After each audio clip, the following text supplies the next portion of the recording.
experience of participation. Doreen's given you a lot of the perspective of policy frameworks and institutional, developments and progress that we're making and some of the challenges.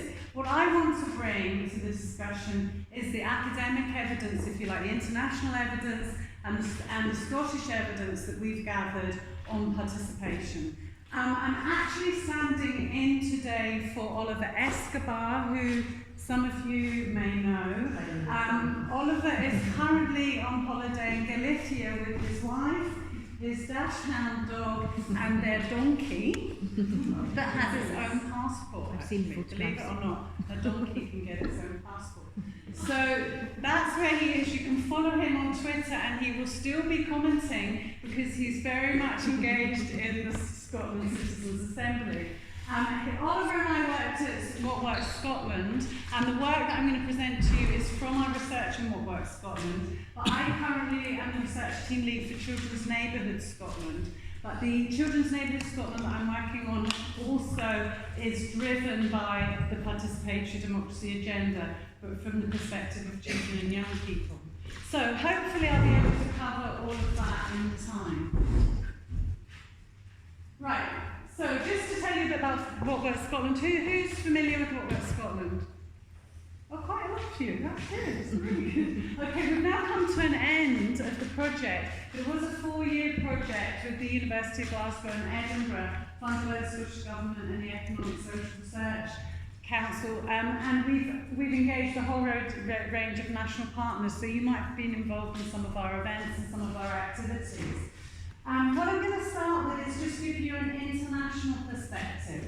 So Doreen talked about different stories that we tell ourselves. In the academic world, in the debate on participation, there tends to be 2 stories around democracy.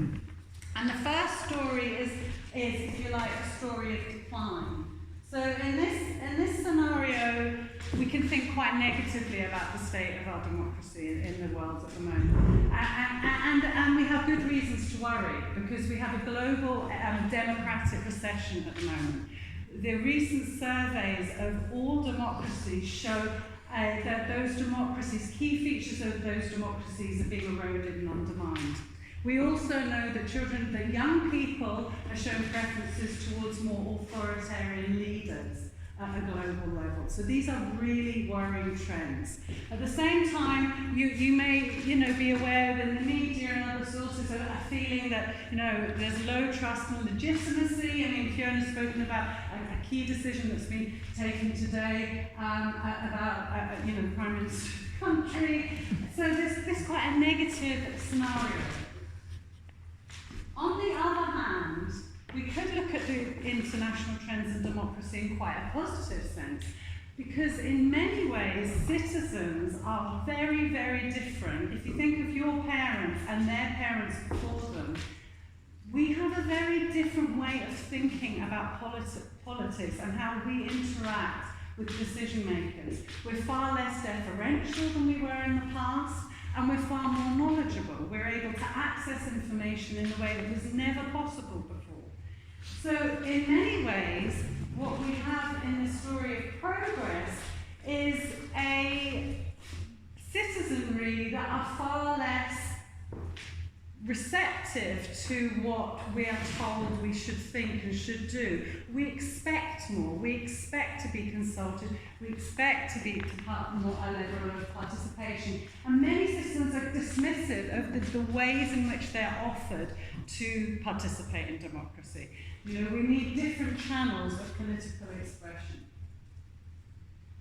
When I speak to local councillors in Scotland, they also often tell me the problem is that people are apathetic. People don't want to get involved. They're not really interested. Here you are doing all this stuff. You want to do all these innovations and stuff, but really people just aren't that interested. Well, the evidence suggests that this is an absolute myth. And let's take Scotland, for example. Record-breaking participation. When you ask a question that people care about, that really matters to people, they will answer and they will turn out and vote, right? So that doesn't suggest to us that we have apathy when it came to the referendum. Growing vibrant civil society. We've got statistics that show us that participation in civic society is gradually on the rise from social attitude survey. Okay, sorry, I'm going to go back one step. So, more evidence of the participation in local democracy.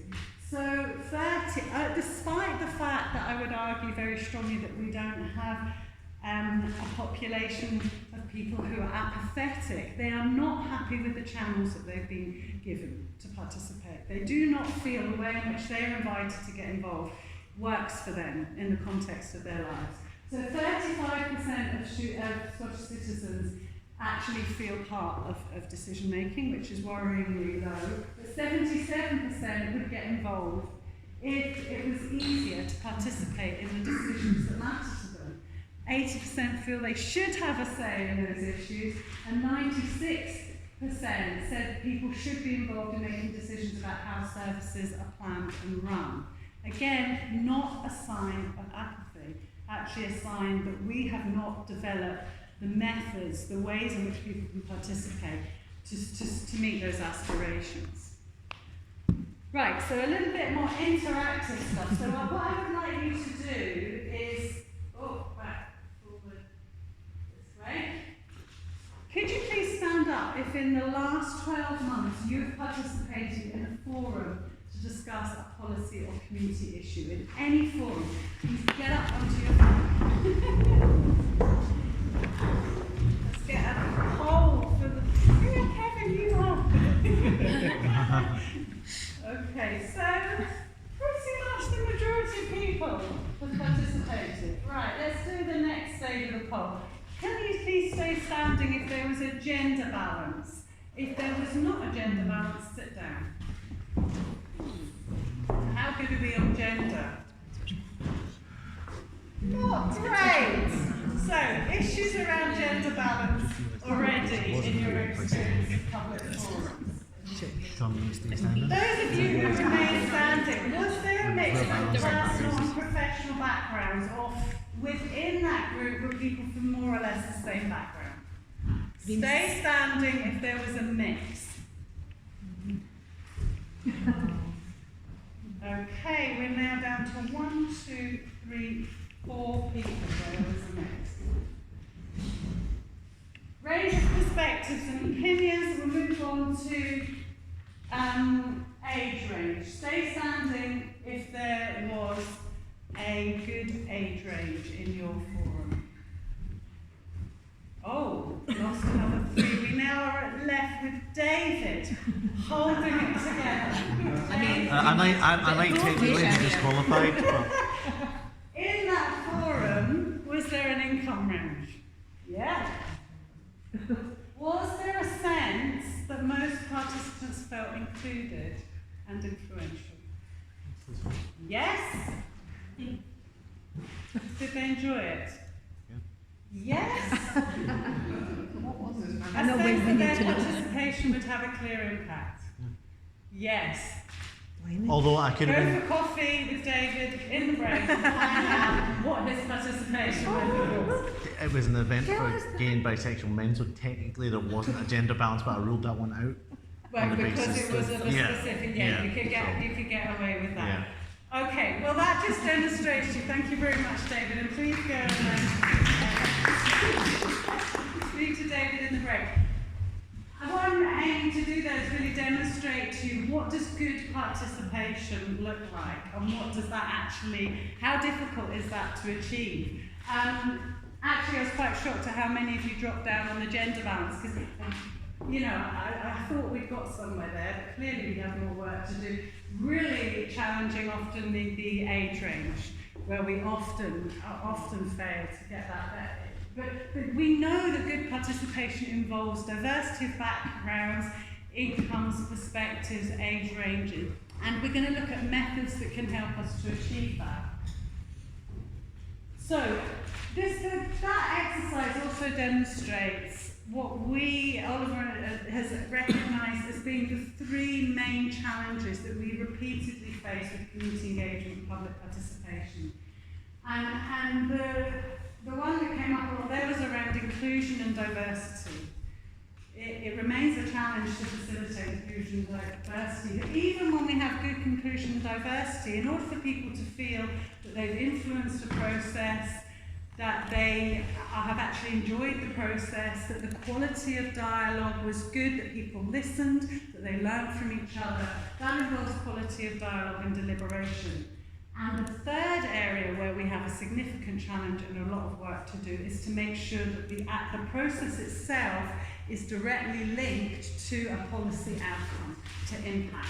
And often that's about working that in before you begin. Not waiting until after the process, but actually going, is there scope for any influence before we get started? So that's a key issue for us to think about. Let's look at the international evidence. What works in public participation from the international evidence? We've got three key arms of what works, three components.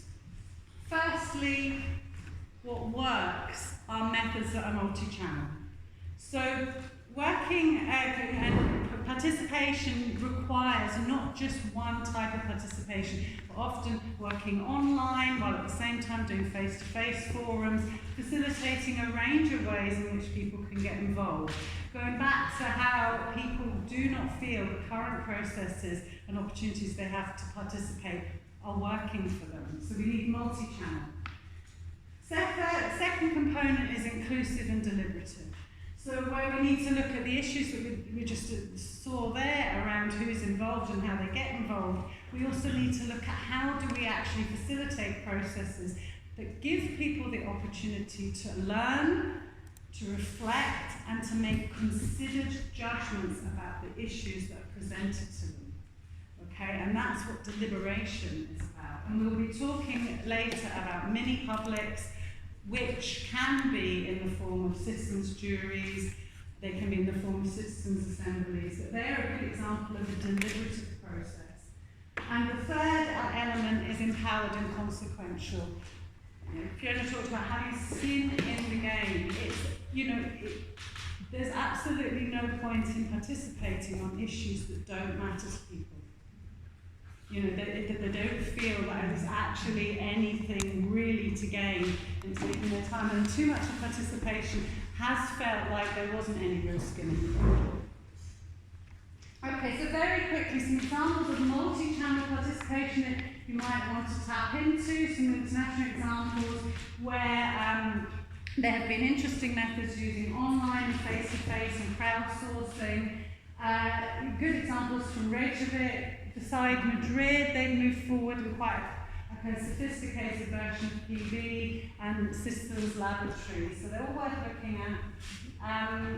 In terms of inclusive and deliberative methods, this is where we're looking at, as I spoke about, not just the demographics in the room. Do you have an age range, different backgrounds, but also perspectives. It's really important that we design participatory processes that avoid the group think, that can lead to actually more extreme views. And there's a law that shows that when we bring that kind of group think together, it's reinforcing.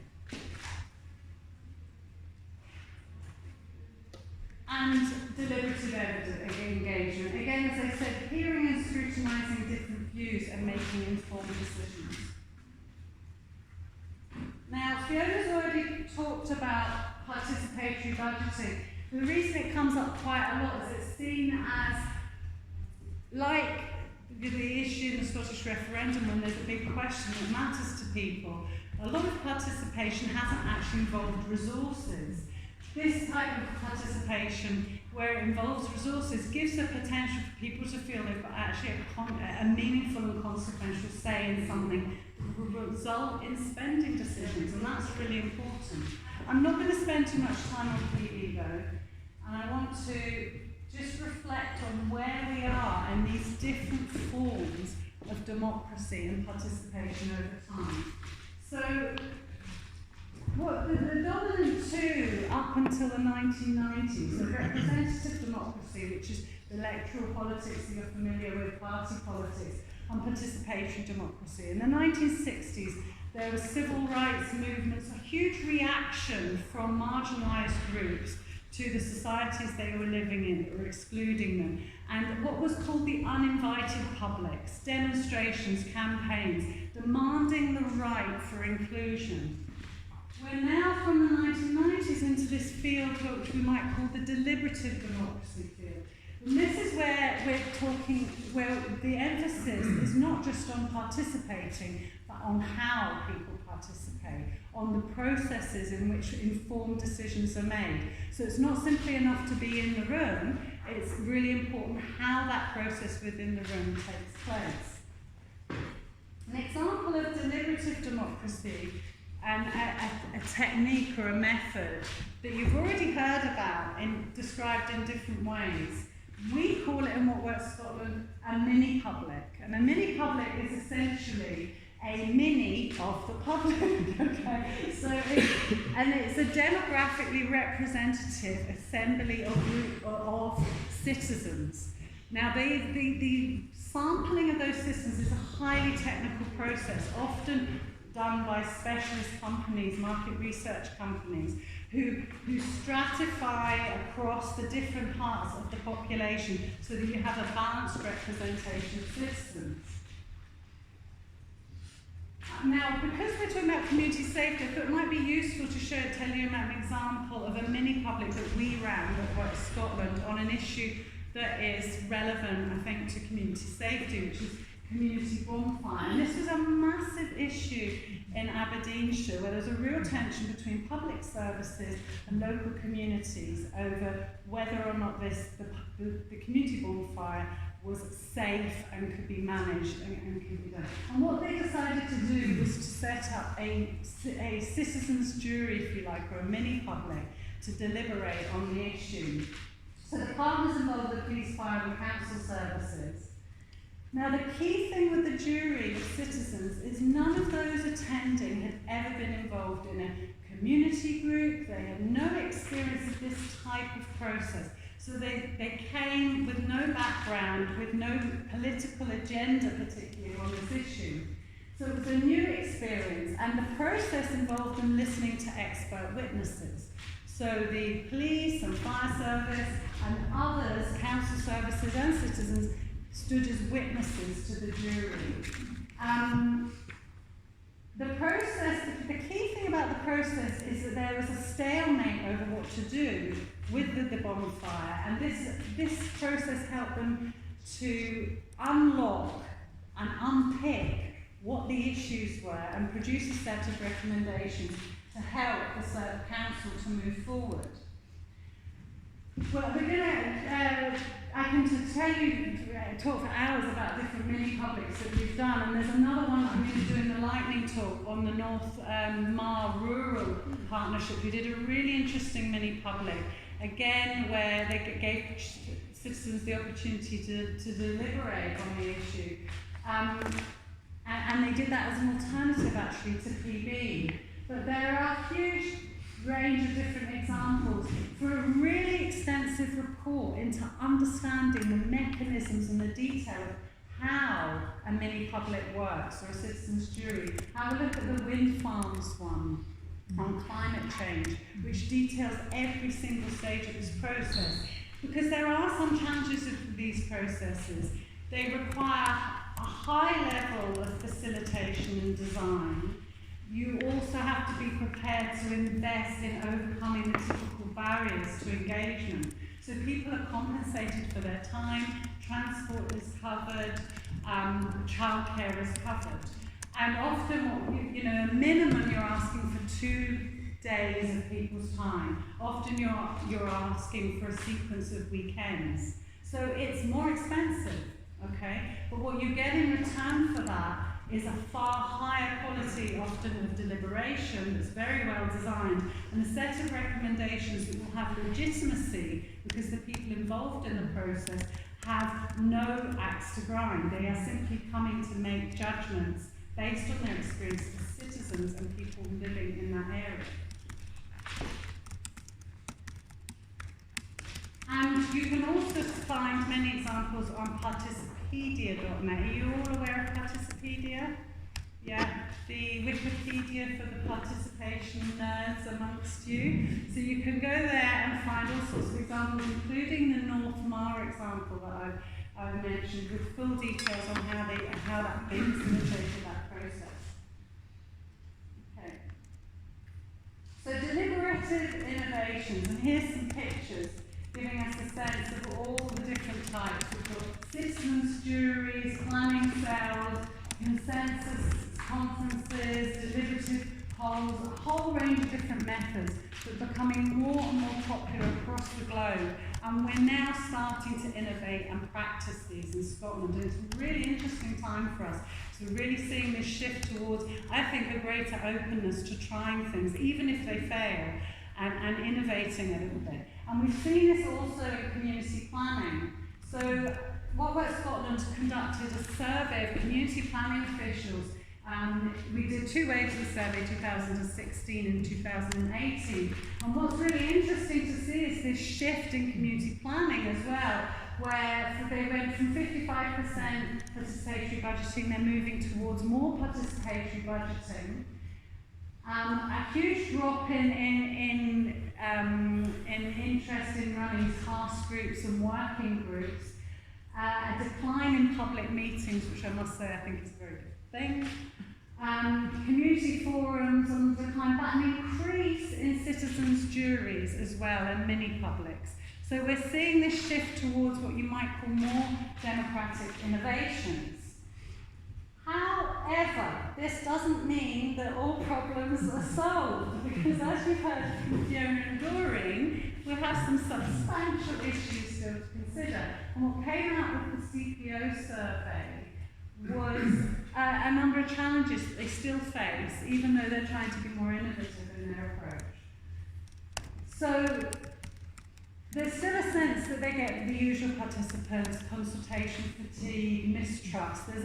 Sometimes community planning officials are not just starting from zero in terms of the relationship with communities, but actually from a negative position, where people have had bad experiences of participation, and to overcome that before they even need, get to the starting point of saying, will you come along and consider doing some participatory budgeting with us? So that's a challenge. The other challenge is that an ambivalence about whether or not, even with these democratic innovations, we're still getting the actual influence in policy terms. So there's still this disconnect. Brilliant methods, brilliant techniques, but if they're not linked in to mainstream decision-making processes, they may remain innovations at the side rather than central to the process. And really, I think a real mistake with community planning was how little engaged elected members have been at the beginning. So they're now coming into this late in the day and asking, well, what is this all about, this democratic innovation? And some of them are quite optimistic and positive, and others of them are extremely resistant.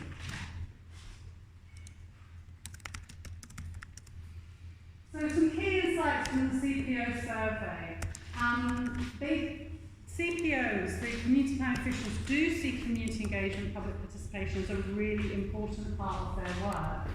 There has been an increase in what we might call these hybrid activities, but where we still have quite a kind of deep-set conservative culture in Scotland is around what we might call associative activity. That means we're very much tied to this idea of involving people who are representatives of groups and are intermediaries speaking on behalf of other people. And we're struggling to move on to the idea of more direct participation from people with direct experiences of the actual issue that we're concerned with at that time. So we still need to move towards a kind of more hybrid comfort with that hybrid system. Okay, the final thing I really want to draw attention to is that there's a huge challenge theoretically and practically around participation. We're all really keen on it, but at the same time, participation is growing and inequalities are growing at the same time. We believe that there's a link between those two things.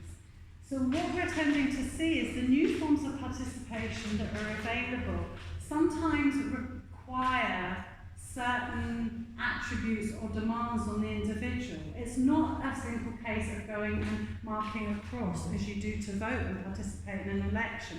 The types of participation we're talking about are demanding. They're demanding in terms of time, they're demanding in terms of learning, cognitive time, effort. So the types of participation that we're talking about here have a tendency to be skewed towards a certain section of the population. And this is a real issue for us. And the evidence shows us that these new types of participation can be skewed in favour of those with higher socioeconomic status and formal education. So Dalton spells this out in his book called The Participation Gap, and he says that internationally there's a widening gap between what you might call the politically rich and the politically poor, and that changes in methods of political action can actually increase the size of the participation gap. So it's not enough to be complacent about this. We have to do more in order to facilitate direct participation, and we have to do more to overcome those barriers to participation. In Glasgow, our research, we also found that this isn't simply a gap between the politically rich and the politically poor. We also find that in Glasgow there's a real, at a micro level, a sense of activism in groups that exclude other groups, that's very micro-local. So there might be quite an active participation in one neighbourhood, but it's of one section of the society and not others. So we see that type of participation gap at a really local level as well.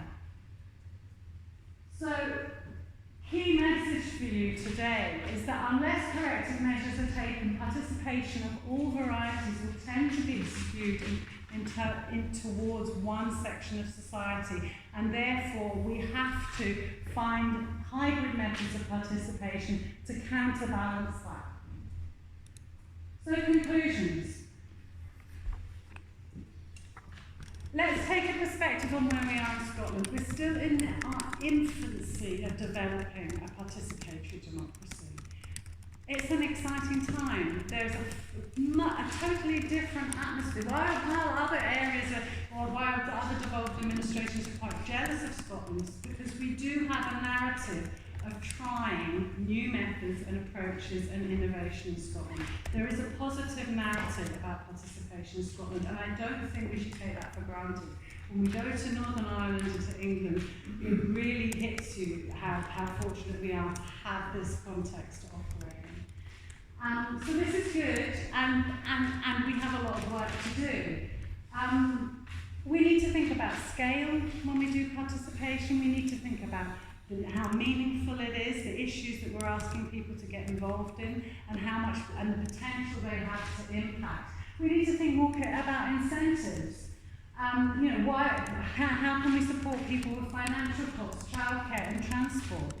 If we believe that inequalities are linked to voice, public participation, democratic participation, then we really need to do more to overcome those barriers. And we need to look at these institutional mindsets and skills. Within local governments, public services, we still have a distance to travel on mindsets and skills. We need to support elected members. Some of them simply do not know what this participatory democracy really means for them. And we need to bring them on that journey. There's absolutely no point in continuing on, as Fiona said, as some kind of cadre of excited people who have lots of shiny new tools that we're playing around with. This needs to become mainstream, and in order for it to become mainstream, we need to be working with the Scottish Government, working with councillors at a local level, and working with public services. So, that's all I have to say to you, because we've been talked at enough, but just like to acknowledge a lot of this work has come from Oliver Escobar, also from Sarah Weekly. If you're interested in any more on What Works Scotland, please go and find out more